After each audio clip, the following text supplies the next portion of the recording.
Hello' guys, সকলোকে মোৰ প্ৰথমটো মিনি ব্লগলৈ স্বাগতম জনাইছোঁ।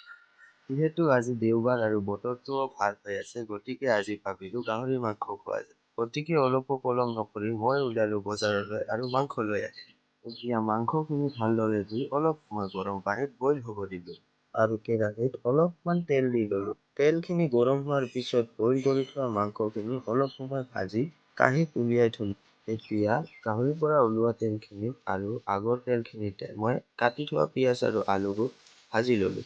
এতিয়া অলপ সময় ভাজি থকাৰ পিছত বইল কৰা মাংসখিনি তাতে দি দিলোঁ। দি লৈ অকণমান ভাজি ল'লোঁ। ভাজি কিনে তাত সোৱাদ অনুসৰি নিমখ, আদা নহৰুৰ পেষ্ট, জিৰা গুড়া, হালধি, ৰঙা জলকীয়াৰ গুড়ি দি মাংসখিনি ভালকৈ ভাজি ল'লোঁ। এতিয়া মছলাখিনি এনেদৰে ভালকৈ ফ্ৰাই কৰাৰ পিছত মাংসখিনি অকণমান এনেকুৱা দেখা হ'ল। বিলাহীটো এডিশ্যনেল আপোনালোকে দিব পাৰে নিদিব পাৰে।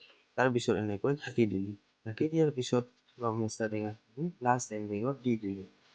দি অকণমান ফ্ৰাই কৰি ল'লোঁ। ঢাকি দিয়াৰ পিছত অকণমান সোৱাদ অনুসৰি গৰম মছলা দি আকৌ অলপ টাইম ঢাকি দিলোঁ।